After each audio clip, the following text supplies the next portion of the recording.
Hey, our wonderful people, welcome back to Waking Up Solutionary TV with Dr. Tatiana. This is such a fun and exciting night, and we are staying right on point with disclosure, but with a little bit of a twist. Don't you love it when the universe lines it up?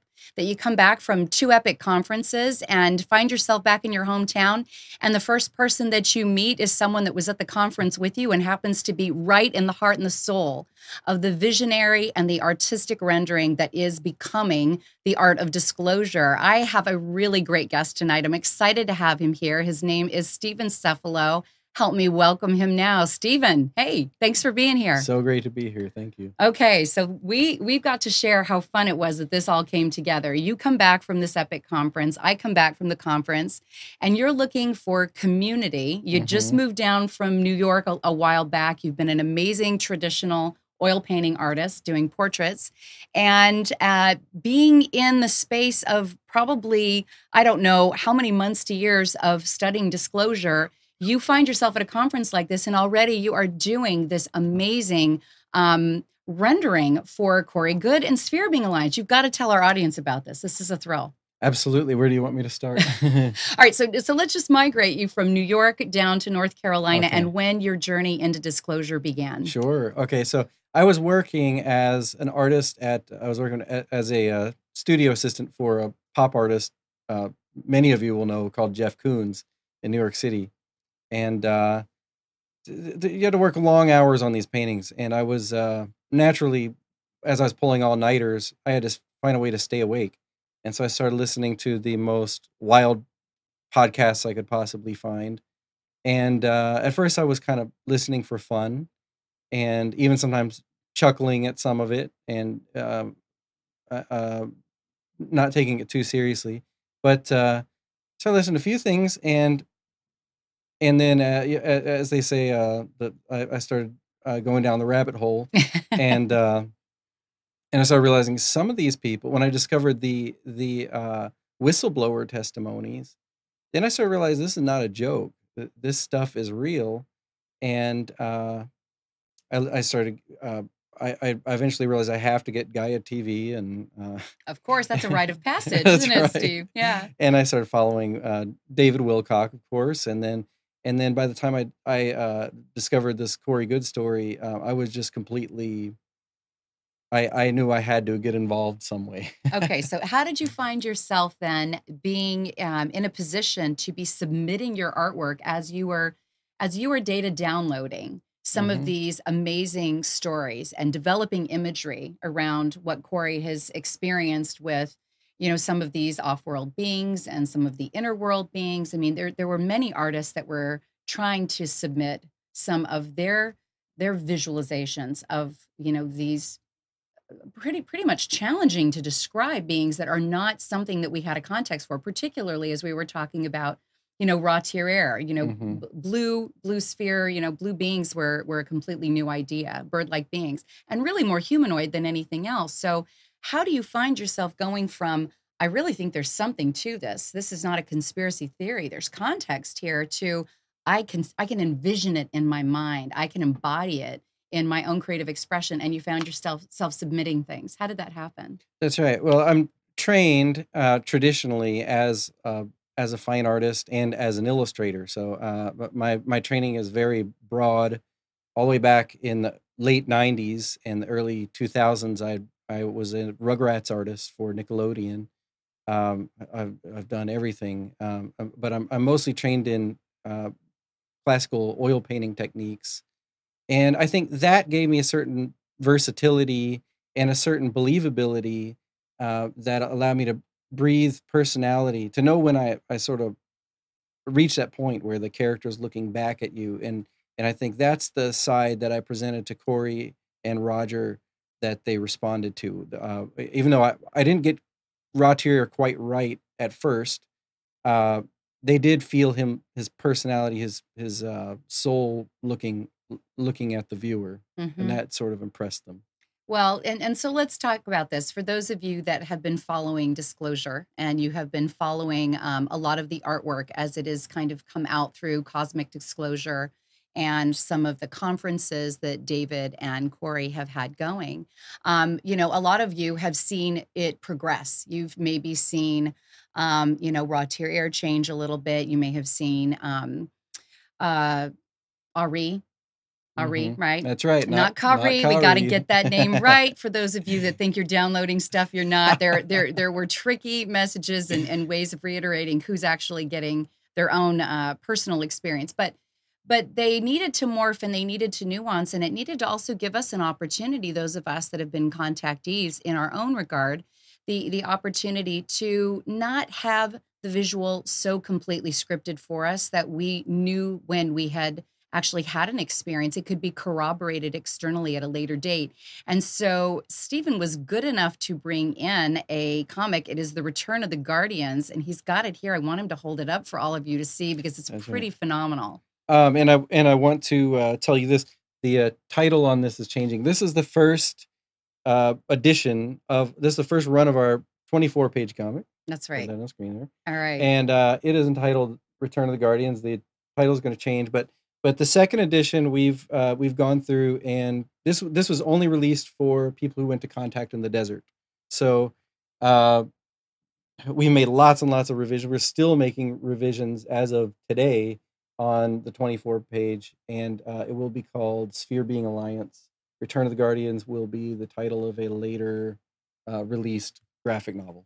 Okay, so I'm excited for you to tell our audience who's featured in it. Maybe go ahead and hold it up a little bit and tell them who is actually featured on the front cover. Sure.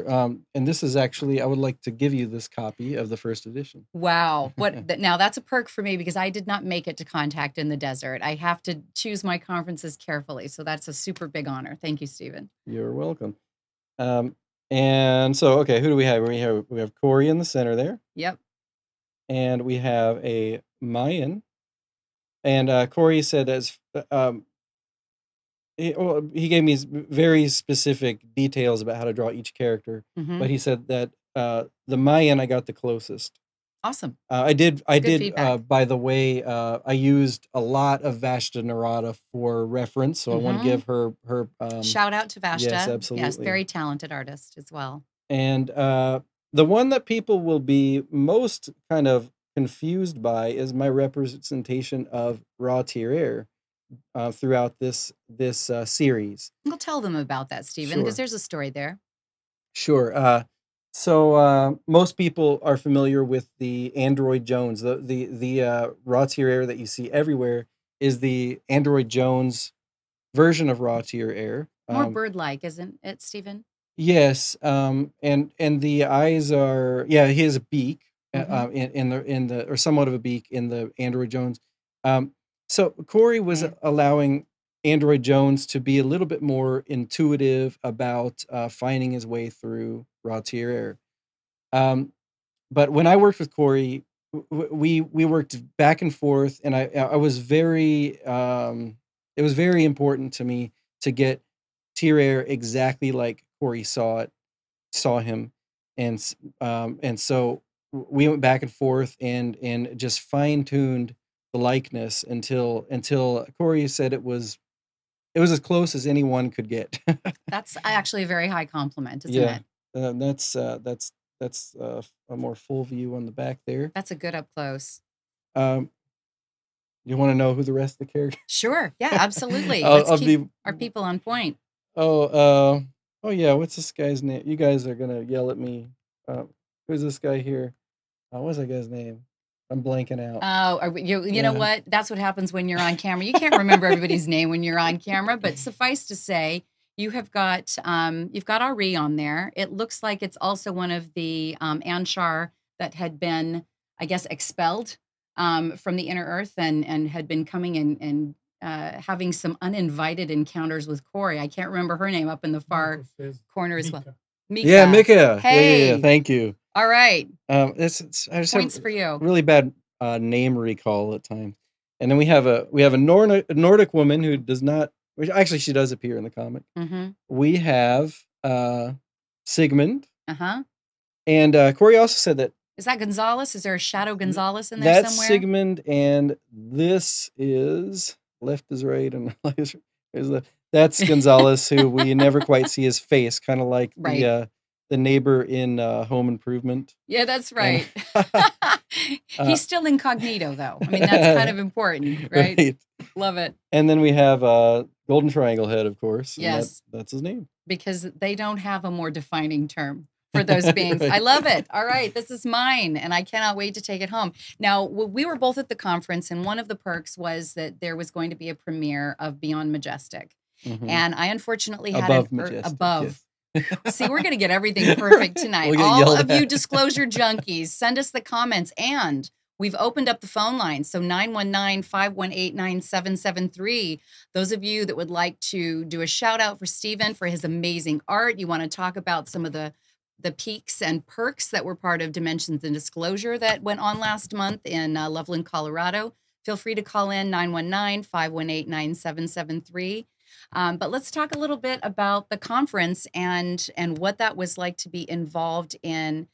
There was 3/4 of that attendance were brand new to conferences. Do you realize what a huge impact, not only the information, the intel, the witness, the testimony, but also you being able to come forward and be able to paint such a magnificent visual for them so that they could really embody this storyline and be able to make it their own and put it in context for themselves. It was pretty phenomenal, wasn't it?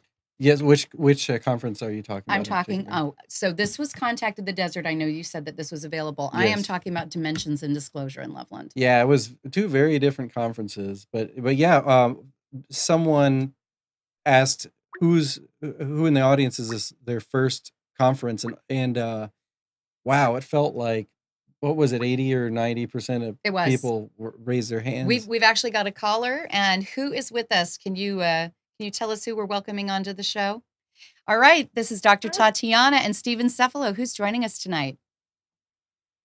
Hi, this is Joy Jackson. Joy, I love that you decided to join us tonight. We are so thrilled and honored to have you. Let's have you tell us what's going on your end, lovely. You are definitely an expert on so many levels in supporting Sphere Being Alliance, Meet Earth's Cosmic Neighbors, and doing the due diligence to keep people informed. Tell us what you would like to share with us tonight. Well, oh goodness, I've been just enjoying listening to your conversation so far. I haven't had the pleasure of meeting Stephen in person yet, which I'm very excited to hear his story because I haven't had that opportunity myself. And I'm just so excited. I know we've all been very excited for the comic book that's come out. For those that haven't had a chance to see it yet, I know it's going to do very well in our community. Mm-hmm. But I did have a question for Stephen, if it's an appropriate time to ask. Absolutely. That I've been kind of wondering, just but haven't really had the opportunity. Since since you began working with Corey and the Sphere Being Alliance team, and I was curious, did you have any personal experiences as a result of your work on this comic book? Because I know that sometimes when we get engaged in projects like this, they can kind of spur some interesting things. Yeah. As far as Yes, I have, and it's I would say some of them positive and some of them negative. I believe that I have a certain protection, and I don't let fear really take hold when odd things happen. Usually, we had I don't know how much I should how much I should get into these experiences, but yes, I have very bizarre things. Yeah. From visits at nighttime, when things that wake me up and things that are that seem to be looking at me or touching me, sleep paralysis, and I didn't have these were not things in my life before I started working on this project. That, Fascinating. and also people around me, who seem to be picking up on these energies, and to be short, kind of stalking loved ones, but that's discontinued. I kind of did some Wow. things to take care of Good. that, Wow. peaceful things. So, Joy, that's kind of along the lines of the potential of negative greeting, yes?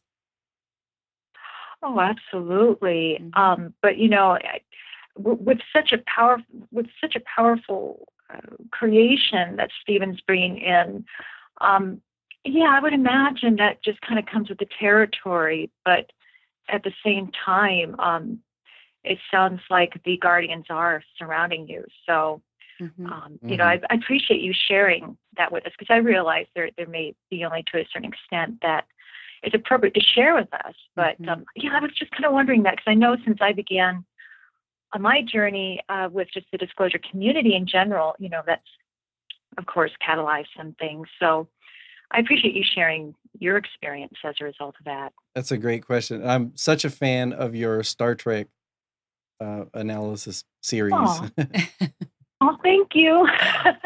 Yeah, Joy, you are an No, I expert in your appreciate own that. right. Thank you so much for calling in with the question, because it really does bear out that when you step out into a space of becoming a more public person and being part of a movement that is going to create some tumultuosity and some change making in the current establishment and the powers that be, you can run into interference, right? I mean, that's something that we realize Mhm. is a potential, and a lot of others have thrown out that forewarning, not to be overly paranoid, but there is some foreboding if you are going to run interference with what the current mainstream narrative happens to be, and you're going to wake a lot of people up that have been useful unconscious servants of the establishment, then you might find that you get some attention. So it's an important question, and it's one that we drive a lot of courage and positivity into, so that we can stay on task with our message, right?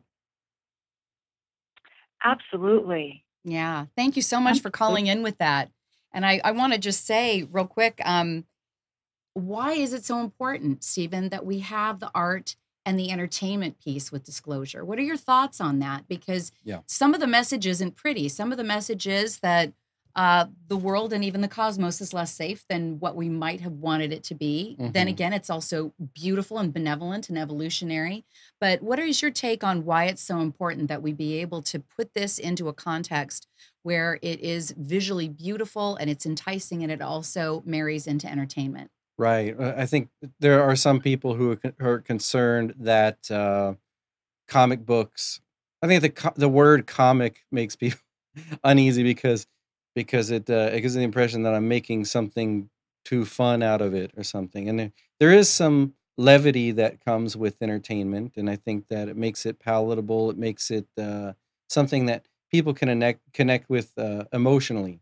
Hmm. And I think that's the strength of art and entertainment, is that emotional connection. You're connecting with these characters, and it makes it some. For me, I am not the researcher type so much that wants things, the dry information. I want things to be kind of. I want to see the faces and the personalities Hmm. of the characters. Hmm. Yeah. So It makes it personal, doesn't that's it? right. Yeah. Hmm. And so when we're talking about disclosure and all that that encompasses, I mean, when you come to a conference like this one, you are currently focusing on something that is taking the best of your talents. It's probably taking it into a realm that you've wanted to enjoy more in terms of it. It looks more like a comic. You're brilliant when it comes to doing portraits. I mean, that's Corey. I've seen Corey a handful of times, and that's most certainly Corey. But this is an opportunity to be marrying your art and your talents and your academic prowess with your passions and what Hmm. you are excited about making your purpose in the world. And you've created the local meetups so that you can start gathering local community, as well as being part of this larger convention, conference, and global platform. A quick shout out to the meetup group for Raleigh, North Carolina, that Stephen has Yes. founded, We're excited that many of you RSVP'd to watch this and joined us tonight. He is doing really profound work, and we're lucky to have Stephen because he is at the cutting edge as one of the commissioned artists for Spirit Being Alliance to know really what's going on in terms of regular intel drops and some of the information that makes this much more personal. So I'm honored to have him here and want to ask a couple of questions around what is your goal with working with Sphere Being Alliance? Do you have a personal driving force around what you would like to be able to empower this entertainment and this education piece to arrive at or I really manifest? think that I'm just a servant to the message,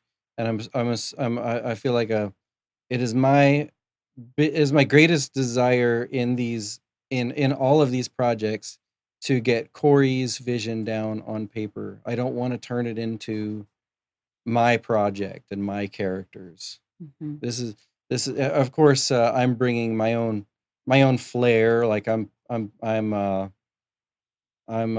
making it as exciting visually and experientially as I possibly can. Mhm. But I don't feel like I have my own agenda. It's all about getting the message out. So what's the most exciting part then? What is the most exciting part right now? Because you're on the cusp of a very big project. Folks, we're lucky to have him here tonight because he has got a lot of deadlines with some pages of art that he needs to be able to have refined and perfected and submitted. So let's talk about what you're working on right now and what we have to look forward to. Okay. So many things. One project that we recently wrapped up was I guess none of them are side projects. These are very, very big deal projects. So I just did the artwork for the poster for Above Majestic, which is to be also released on Halloween. And the 24-page comic was honestly, it was somewhat of a test run, it kind of a prelude to the graphic novel series. A lot of people are flipping out on the comic like it is the big deal, but the graphic novel is the big deal. And so the first it's going to be a trilogy. The first is a trilogy of 375-page graphic novels. The first one to be released on Halloween. We're going to have a release party too for people who have pre-ordered the first graphic novel. It'll be in Boulder, I believe. It'll be a costume party. Oh, really? Now that sounds like something we don't want to miss, doesn't it? That's right. That I hope sounds like a you're all blast. there. And that's where most of those that are involved in former Cosmic Disclosure through Gaia, Emery Smith, the David Wilcock, and Corey Goode and their families are all in the Boulder, or at least in that northern Colorado area at this point, aren't they? That's right. Yeah, so we know where to go for the parties and the conferences, folks. So I wanted to be really clear that the shout out to the Meetup group is Disclosure Now. And Full Disclosure Now. Full Disclosure Now, Raleigh. So kind of taking that Rogers group on Facebook, Full Disclosure Now, and I like that sentiment, and I just put Raleigh on it. So Stephen, let's talk about why it's so important that we be building microcosmic community where we are. Yes. You needed it too, so let's go there. Yeah. So I started going to these conferences. I've only been to two. I went to Contact in the Desert, and then I went to Dimensions of Disclosure, and I made so many good connections. And I came back home like many people do from these conferences, and you just feel like, oh, here I go back to the real world, and everybody's thinking, well, where's my tribe back home? Mm-hmm. And I had a hunch they were probably out there, so I started this group, and I think it was within 2 days, I had 50 members had joined, and within a week, I had maxed out the maximum for the free account on Meetup, and so I upgraded, and we have about 70 members now, and it's only been a couple weeks. We've had, and what I did with the group is I encourage people to do this locally. So what I did with the group is I made it so personally so that everyone is is an Moderator. is an organizer and an event organizer. So we had I think you posted an event. We had the same week that I started we had our coffee shop meeting. Uh, the, like a few days later, somebody had a mandala making workshop that I attended. Um, Somebody started a series of remote viewing workshops. A guy who's a trained remote viewer. Yeah. What else do we have there? It just really took off, didn't it, Yeah. Stephen? Because you had people that just needed you to create the space. They needed the invitation, didn't they? Yeah. And what we've been talking about on Solutionary TV is to be solutionary. First, yes, we need to take the deep dive. We need to get educated. We need to get past cognitive dissonance and deniability. And we need to be able, as I was saying to Stephen, we were having discussion prior to going on the air. You know, it looks like a reverse bell curve for a while. You were in your little happy place in your plateau before you ran into some of these late night podcasts, and some of the rabbit hole actually seemed solid or concrete or lucid to you. And we have to kind of take the deep dive all the way down into the gutter for a little while with hearing some things that we're not always thrilled with. And it's a lonely place if you have a partner and they're not interested in going there with you. If your family is saying, hey, not only do I not believe what you're saying, I don't like you talking to me about it. It makes me uncomfortable, because deniability and cognitive dissonance is a self-protection mechanism. But as we kind of go through that gutter, through that reverse bell curve, we end up discovering there actually is a huge population, a huge community that is just looking for their own micro community wherever they happen to be living. And so Stephen has brought this here to Raleigh, North Carolina, but wherever you are, folks, there are platforms to do it. They already exist on Facebook. People have their little remote tribes with YouTube. Meetup and other programs like this, other opportunities to come together, can bring you back into a space where not only can you continue to educate yourself, there is support there. There is a lot of familial sharing and bonding that takes place. And it can be a lot of fun, because disclosure can be fun, can't it, Stephen? What are your thoughts on that? It's fun for me. Fun disclosure is my job. Fun disclosure is definitely his job. So let's talk a little bit more about the art and where you see this going long term in terms of Sphere Being Alliance and maybe working with others in the disclosure community. Because as you mentioned, you're doing some things with Joy. I see this as an opportunity to bring the art and the entertainment in a way that's more palatable to the masses. Yeah, well, as soon as I started doing this, I had all kinds of people contacting me about personal experiences, and they're really neat to hear. And the way I see it, I'm not my job is not to vet out all those people, but to take them seriously and make artwork based on people's experiences. So I do take some private commissions like that. I have some people who are claiming to be other whistleblowers, and and like I said, I have no way to vet them out personally, but it's really cool to be part of that process For too. sure, for sure. And being someone that people trust to be able to interpret, because it's Right. really, it's an intuitive artistic process, isn't it, Stephen? There is definitely an intuitive aspect of it, and I do think I have that intuition that I use as an aid. I don't rely on the intuition.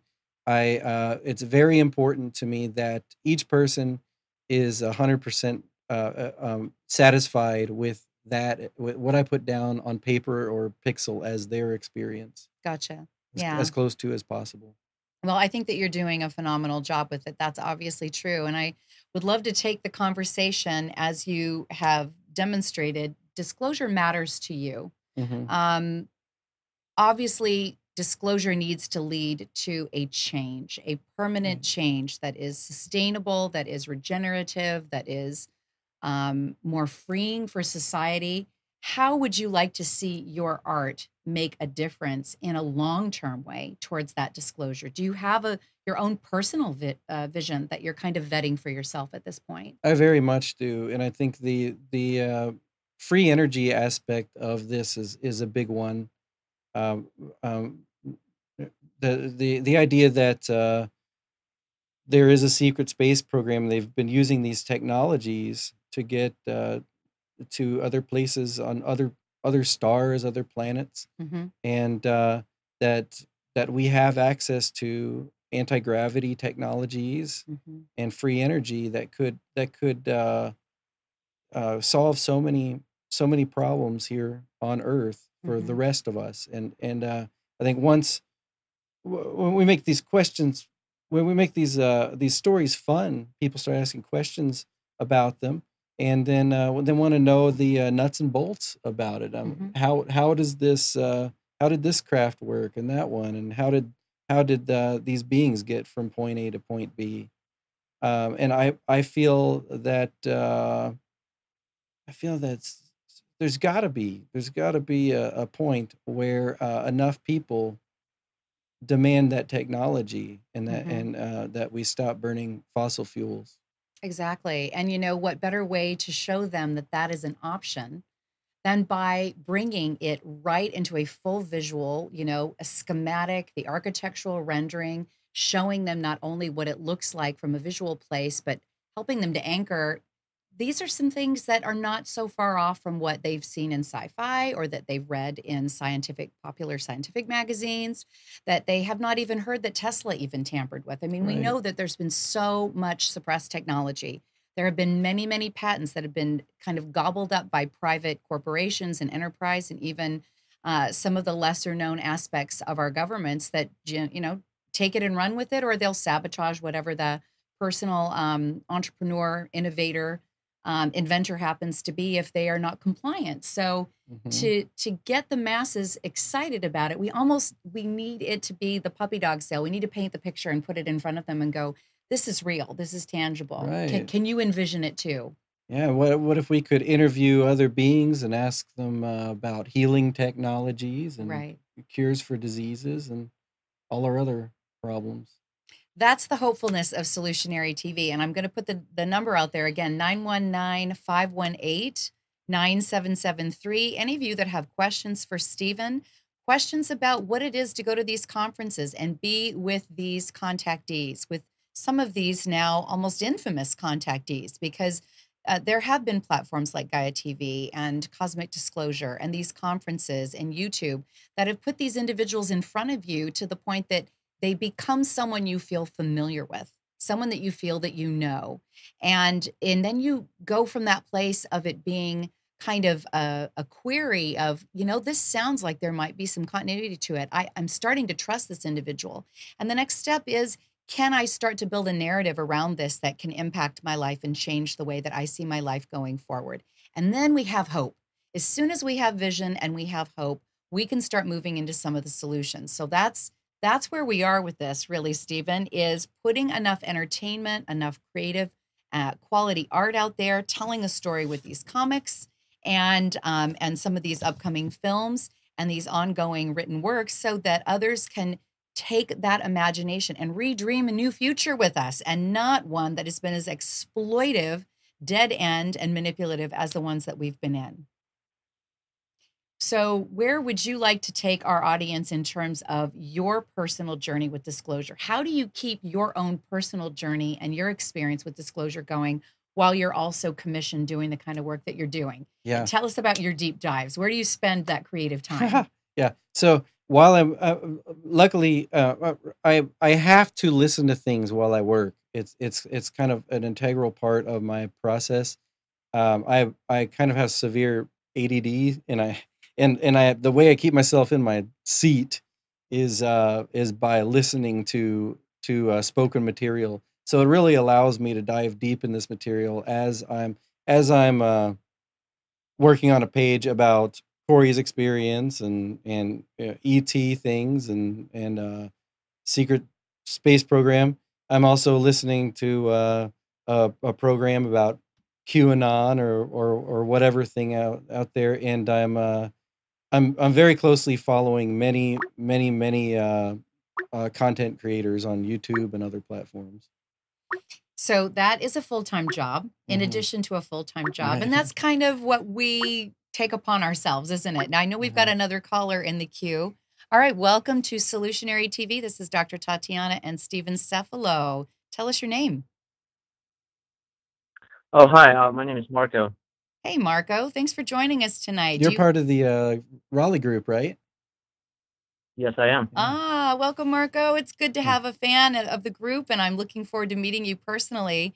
Do you have a question for myself or for Stephen? Actually, I'd like both of your perspectives. I've heard some others, like Dr. Greer has mentioned that there are no bad ETs, whereas Corey Goode and David Wilcock kind of paint a more binary picture where there are some nefarious groups out there, Mm-hmm. and it seems like it's a matter of perspective where we might interpret some of the groups to be bad ETs, whereas from their perspective, they're just doing what they feel is right. So I'd like to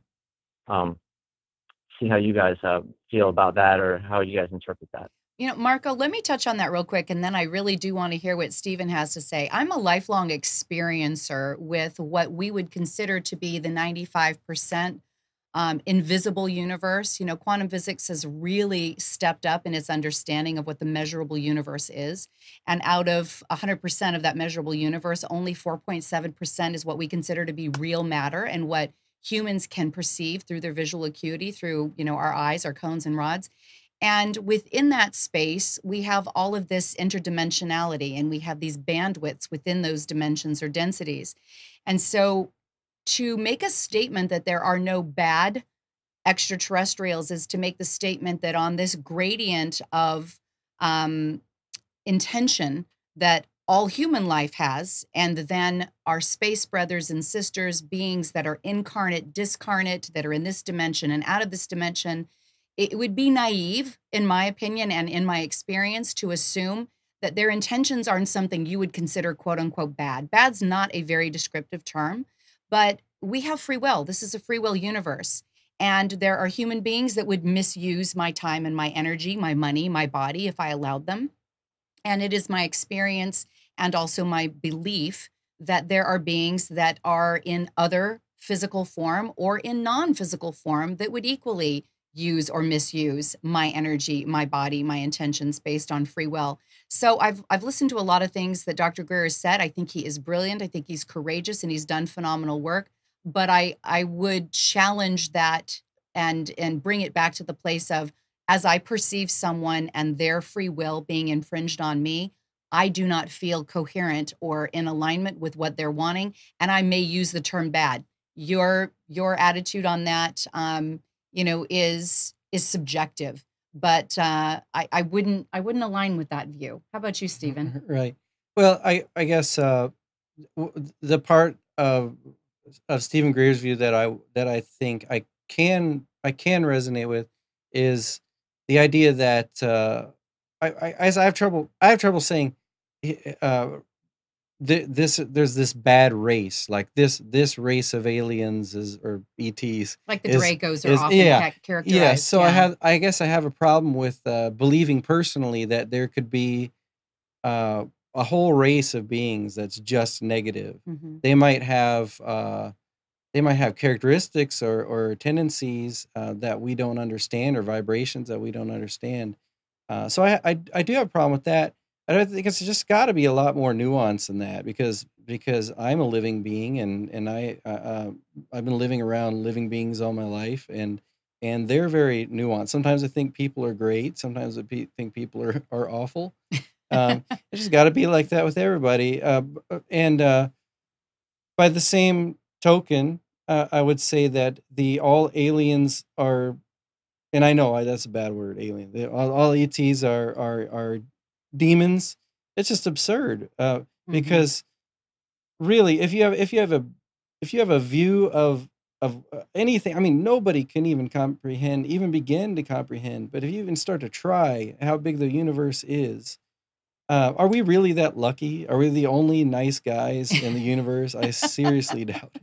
Well, and if you look at the conditions of the earth and you were viewing that from an objective, you know, above earth standpoint, you would not necessarily see a highly evolved, highly civilized and humane society, would you? So, Marco, I think that you had a great question, and you probably have your own opinion on that, and we're open to your opinion as well. Well, I agree with pretty much everything both of y'all said there. And also, it's like on Earth here, just among humans, like there's good people and there's bad people, and you can't say that any one race is all bad or any one religion is all good, or either way. There's good and bad in all groups and all over the earth. Yes. Yeah. Even among the animal kingdom, there I might meet I think my dogs are good, but the dog that's attacking my neighbor might not be so good, but the dog is just doing what he feels he needs to do to like defend his owner or something like that. Right. Yeah. Is a lion bad? A lion would probably eat me. Well, there's so much to cause and effect. And Marco, I don't know if you saw last Monday's interview, but we had Joanne Richards, who was another speaker at Dimensions and Disclosure. And it was the second time I had the honor of interviewing her. But she is the wife of a former secret space program major. And she has an amazing story. It's a legacy of his family and his father being involved in the secret space program. And they were very, very familially close with a group of dragons that looked just like velociraptors. And this is right out of something that someone would say is complete and total sci-fi, but they are ferocious and they are carnivorous. And they would eat the same way that you would assume they would right out of Jurassic Park. But apparently, and according to her intel, they have a very high civilized rapport with human beings and with other sentient life. They are involved in music and art and family culture and tradition. And so we take a lot of things for granted sometimes. I know that we would look very uncivilized to a great number of beings. And I've been told that same thing. And I'm sure you have too, Stephen. Sure. Yeah. I remember her saying that that group of reptilians also enjoyed chocolate and and the opera manicures. Don't forget, yeah, big hair. Can you imagine them covered like Mr. T with gold necklaces and listening to opera? It all sounds very comical, but so does a lot of the stories that we take for granted and a lot of the religious beliefs that we hold as, personal tenets to our dogma. So great question, Marco. Thank you so much for calling in. We really appreciate it.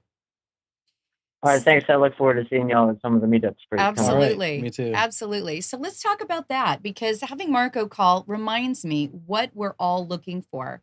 While we are moving away from some of the beliefs that the world is just this is what it is. I mean, a lot of people have accepted, well, this is just the way it is. It's not going to get any better. There are so many that are waking up, that are hearing the call, that are getting dissatisfied and going through a little bit of righteous indignation and saying, no, it's got to get better than this. Where do I find people that are hopeful that I can make different choices with and start to build micro community? What do you recommend for those that are looking for community? You'd went ahead and created a meetup, but what really kindled that starting point to say, if I can't find it, I'm going to create it? Well, I'm naturally a very introverted person, so I'm not. I don't tend to be the kind of person that just kind of walks out my door and talks to strangers. Um, but I'm really good at using the social media for finding friends. Maybe some of you can go out and just start picking up conversations about these topics with people. But I found that meetup was a good choice because people could search according to topics that they were already interested in. I went to the first thing I did before meetup is I went to a local expo. It was a Mind Body Spirit expo in Raleigh, and I wore my Dimensions of Disclosure t-shirt. So that was a way to attract subtle some people. advertising. and people did. People said, "Aha! I didn't think I was going to see that."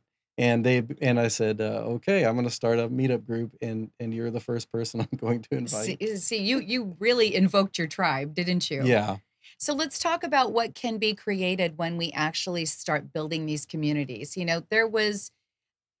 There was for Corey Goode, just to use an example, a need to be voluntarily involved in disclosure. And I think allowing some of this truth to flow so that change could be made. I mean, it was clear that there was this burning desire to be involved in disclosure and creating a safe place in a community. And David Wilcock, of course, was there, and many others that gave a platform, and then Gaia, came around that and created an entire show. And now we have a following, probably in the hundreds of thousands, if not in the tens of millions. I don't know what the numbers are, but they're profound.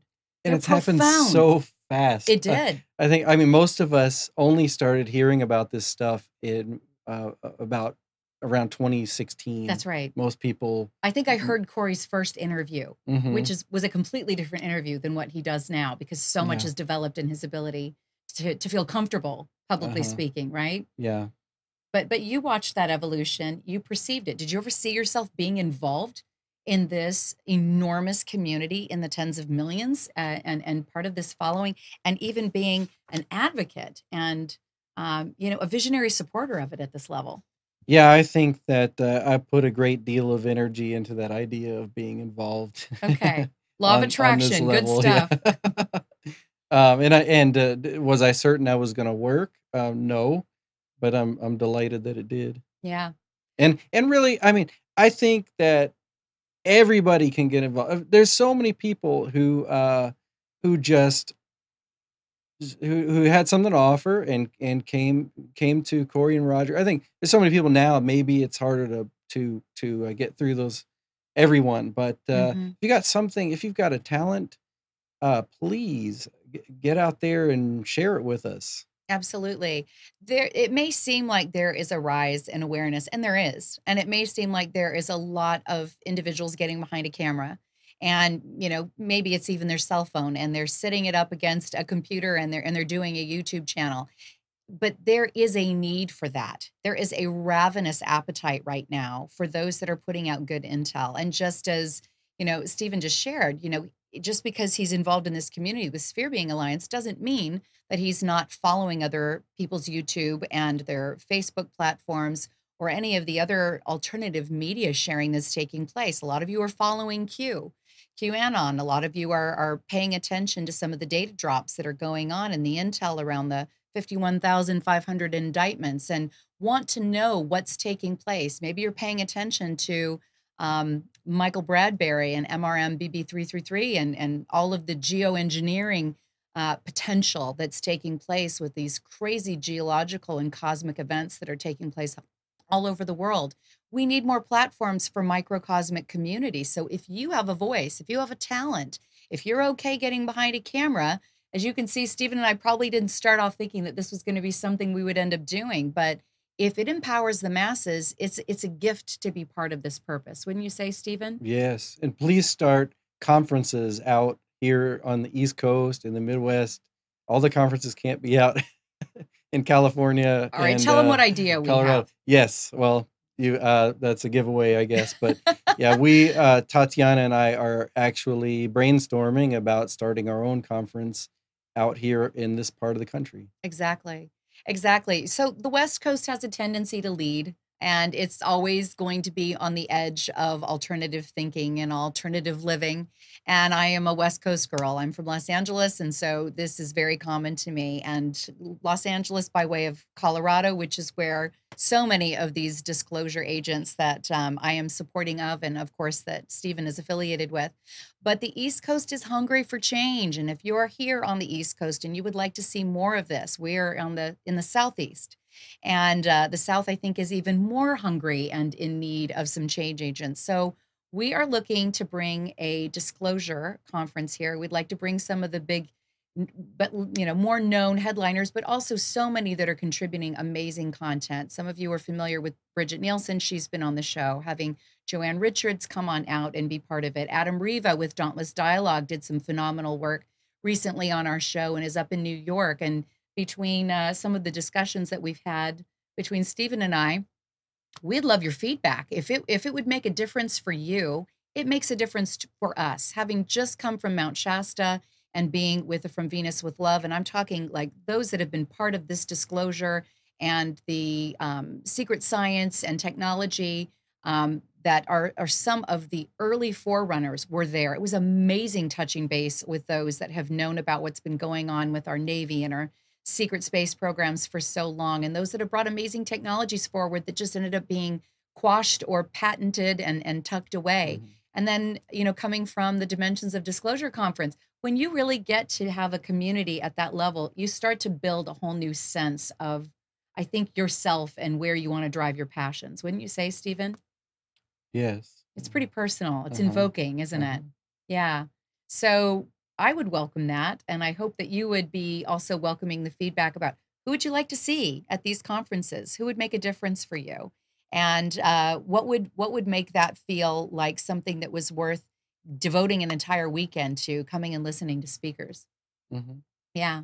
So tell our micro community what's next for Disclosure Now, Full Disclosure Now Raleigh. I'm going to get this down to an art form. Mhm. What's coming up for our group, and how can others be building really specific community directed disclosure gatherings in their own micro community if they were to create Yeah. them? Okay.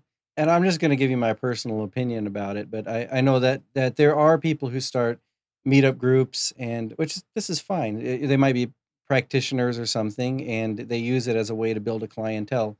But the way that I personally decided to build my meetup group, and also, by the way, Facebook groups are not that Facebook needs my endorsement, but They're I'm not doing sure. pretty well. Right.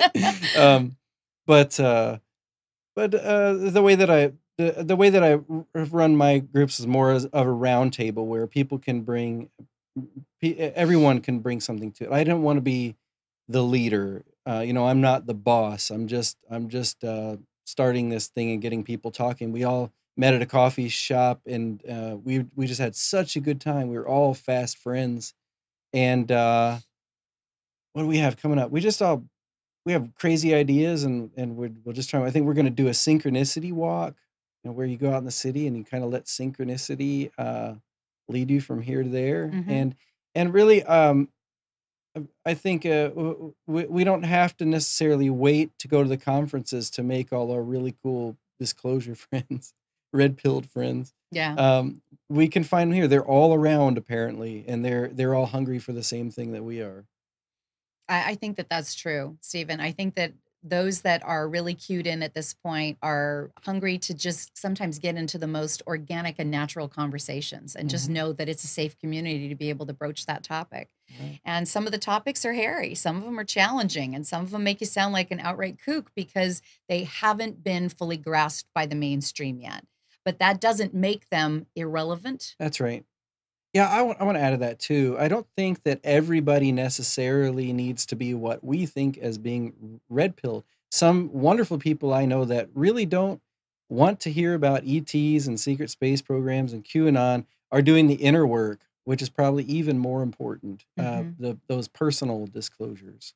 Yes. Well, you're living by example. You're embodying it, and you're kind of a walking testimony. And remember, everything you're doing that is working on yourself, that is refining your understanding, that is pulling in your latent intuitive prowess and really making an art form and a skill set out of it shifts your resonant frequency. It makes you far more of a shifter or a way shower for others around you without having to beat down anyone with your agenda.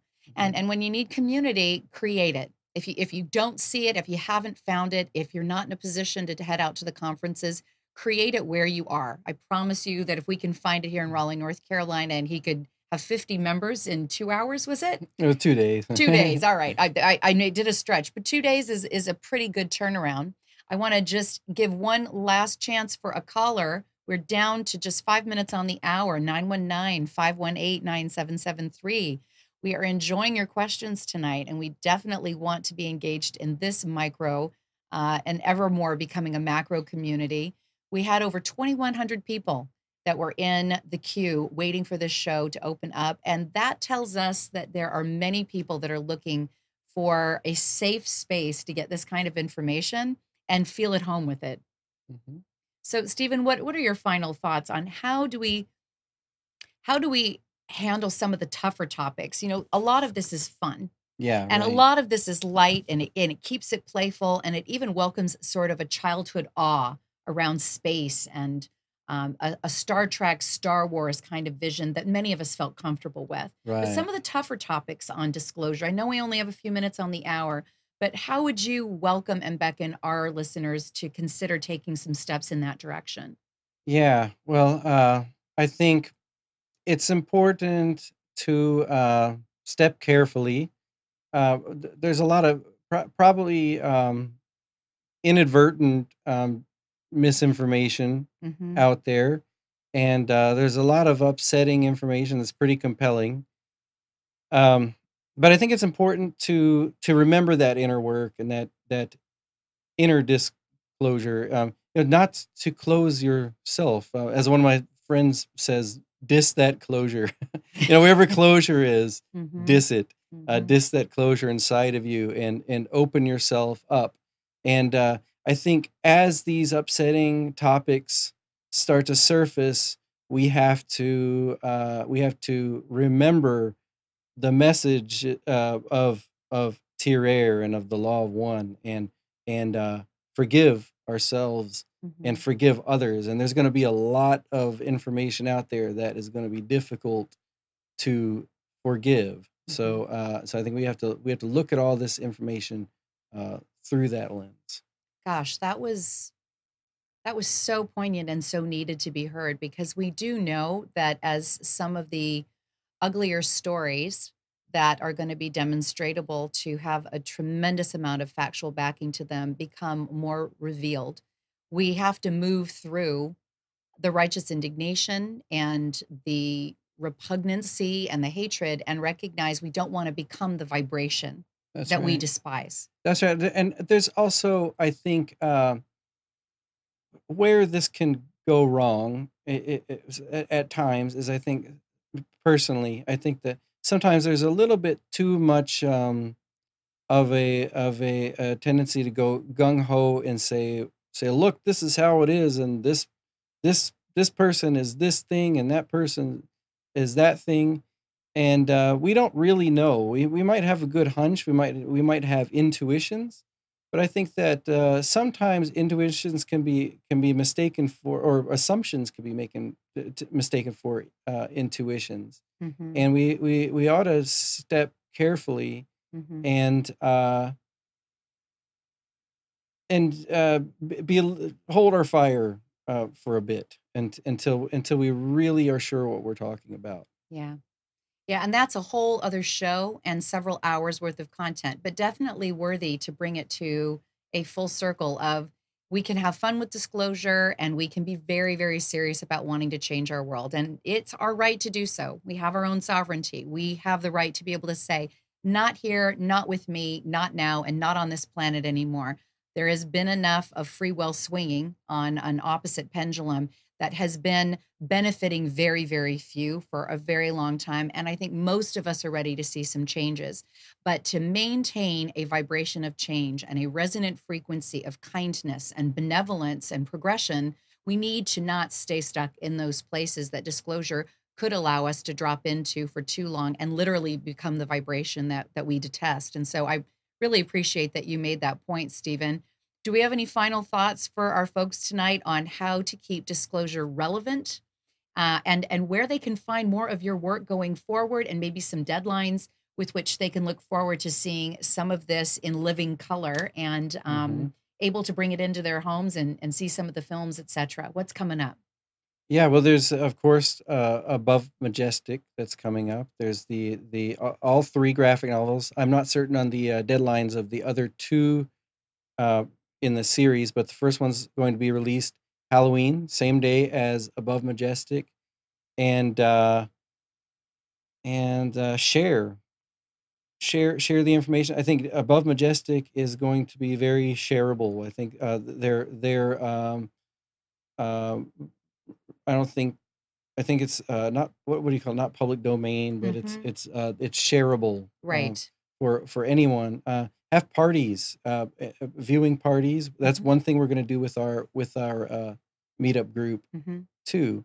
But share the information with people and have a good time with it and keep smiling. Do you have a website for our folks to see more of your art? Yes, I do. Okay. I have StephenCefalo.com with a PH. It's got you'll see a lot of stuff. You'll see my old classical stuff. You'll see animations on there as well as the work I'm doing for Corey. Awesome. Awesome. So I want to thank the universe for lining it up that you and I were meant to run into one another and be able to do this show and continue to promote bringing more of this awakening message, more of the disclosure to the South. Thank you so much, Stephen, for being here. I My really pleasure. appreciate it. Thank you so much. And I just want to thank all of you that come back week after week and have been supporting this platform of Waking Up Solutionary TV. We've been evolving and talking about all of the solutions that exist out there at every level that impacts humanity. And we've taken a deep dive into ascension, and we are absolutely giving full time towards disclosure because we recognize that this is what is going to bring humanity together. We have to bring forth the truth, and we have to be looking at solutions at the most evolutionary level. So I thank all of you for supporting it. We're doing it for you. Consider supporting Solutionary TV. Consider being a patron or a sponsor. You make it possible that we get to come back every single week. And I want to remind you that this isn't about us, it's about you, because together we are the solution.